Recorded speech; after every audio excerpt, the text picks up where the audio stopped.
Hey everyone, it is time for another Alliance War video, and for war number 3, we're going against Seer, which is the Latin wrecking, and I think it's supposed to be crew at the end, but it just says the Latin wrecking. So anyway, my team today is just Ant-Man. I've got Wasp and Ghost. Yes, Ghost for synergies. So the nice thing about this is I only have to boost up once, and I waited until one of my my one mini boss fight that I have. One of my alliance mates put the Wags pre-fight on it, so I was able just to go straight through. Excuse me. Ooh, excuse me. A little bit of dinner coming up there. So anyway, I'm not gonna stop and re-record that.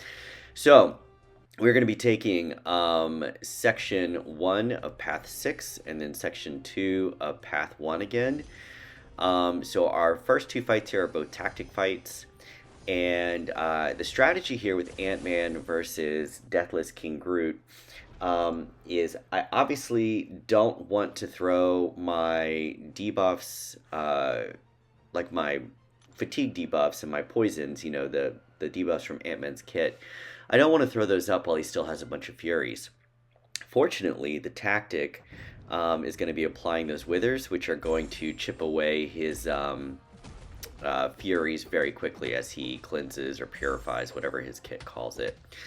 So yeah, not super challenging of a fight. I've got 8 fatigues up now. I don't even have to worry about the slow because Ant-Man doesn't have any buffs that would trigger the unstoppable, which is another reason why I really like him in this meta. The challenging thing that gimps him here is any of the nodes where you knock the defender down and then all the debuffs get purified, because if you're wanting to play the rotation of Ant-Man where you're putting a bunch of poisons on, then you're going to want to make sure that you do that in a fight where you're not going to lose all those debuffs. So anyway, a nice 84k crit there at the end. It was really a nothing fight. And then now we've got this Ebony Maw. So the thing you really just have to look out for with Ebony Maw is in this tactic is getting faltered. And not because the degen's going to do damage. It won't do that in this tactic if you have all your debuffs up. But it still leaves him an opportunity to come in and hit you, and depending on what's been going on in the fight, if you haven't been able to hit him for a while, those prowesses really add up quickly. But the other nice thing about Ant-Man in this tactic is that whenever he prevents a buff from coming up, he gets those little, I don't know what they're called, PIM particle charges, I think, and that allows you to apply power stings, and Ant-Man's power sting damage scales with the number of debuffs on the opponent. So his power stings do a lot of damage here. Like, I didn't even get to my SP2 because Ebony Maw was already dead from the damage. So yeah, Ant-Man is just doing great. I can't say that he's great in every meta, but once you get those poisons up, they're very easy to keep up. And so as far as like long form content goes, or any content where you just need a steady source of damage to chip away somebody, Ant-Man's a really good option. So don't overlook him. All right. Next up, we have this Spidey Supreme. Nothing really here that's concerning. I've never triggered this node where like they go unblockable. I've definitely triggered the regen, and I'm not super sure how the node works, which is not good of me, but I literally never have it trigger, I don't think. So it's kind of, I don't know, maybe my playstyle doesn't trigger it. I mean, I know I'm gonna have to dex here, like I'm gonna dex this SP2 of Spidey's in a second, and I know that gives these little like regen charges. I don't know. I have to look at it again. But again, I've got power stings that are doing a lot of damage. My base hits are doing a lot of damage. I've got passive furies from my synergies. Yeah, just a nothing fight. Now this photon here, I'm very proud of the way I played this. because Ant-Man is not the ideal counter. So what I'm going to do is I'm going to have to play around her pure light form or phase, and I want to make sure that whenever I trigger that pure light phase, that she does not have a bar of power. And so that's how you play Photon. And top tier players probably like already know this, and I kind of knew it, but like really putting it into practice and really paying attention to power control along with how many little charges she's got there with the purple circle with the little pyramid in it. Once she gets to 10 of those, when you knock her down, she'll go into pure light.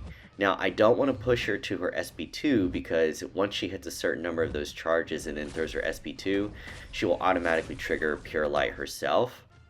So what I'm doing here is I've got her now at 11. She has hardly any power. I'm gonna special intercept, and now I've got my debuffs up.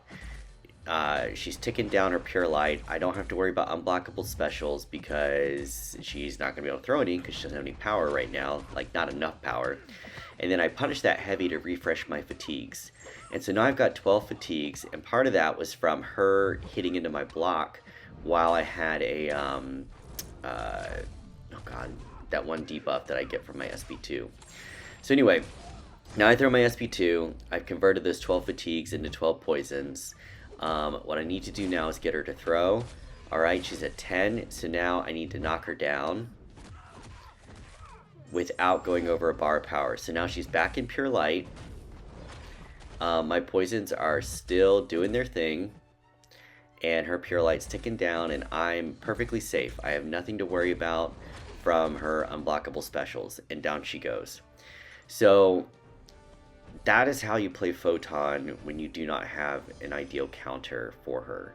And again, like that knowledge has been out there for a while, but for me, putting it into practice, like this is one of the first times like I've really just sat, practiced, and had control of that fight where I've had to take someone who wasn't an ideal counter. I know in like the last war, I think I took Overseer, and that one it worked fine, but I think I just like out damaged her before she could do anything bad to me. So this one, I had to like think about it and play it smart. All right, so this man thing, node 38 is probably the hardest or one of the hardest nodes on the map. And that is because when you knock down the defender, they go debuff immune. So if you have an attacker who has buffs, this means that you can't put a slow on them, and you're going to run the risk of them going unstoppable, and you won't have any way to counter that. So you'll see Sasquatch placed here a lot. He can be a big pain in the ass.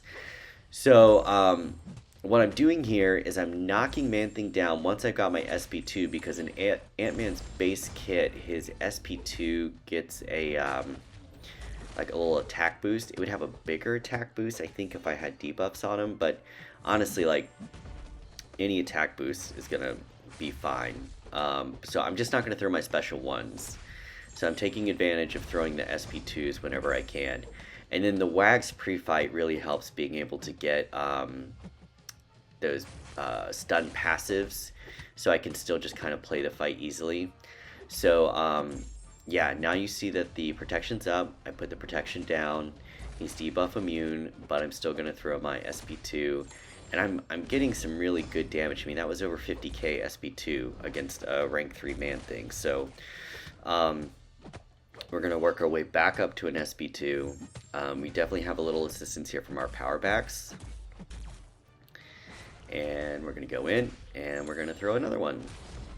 That one wasn't as big, but still we're chipping away. We're at 21%.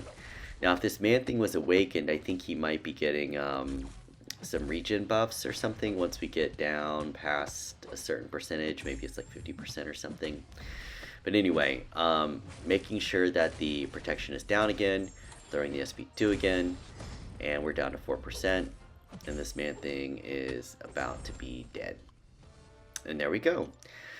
So that does it. Those were my 5 fights. Our alliance record is now 2-0. We won our last war. This current war is still ongoing. And then my personal record is 15-0. I'm deathless so far, 3 fights into the season. which I'm very, very happy about. I really, really want to have a strong season for my alliance. You know, yeah. So, really, really, really proud of that one. So anyway, thanks so much for watching, and if you have any questions or anything, feel free to drop them in the comments. Thanks, and I'll catch you on the next one. Bye.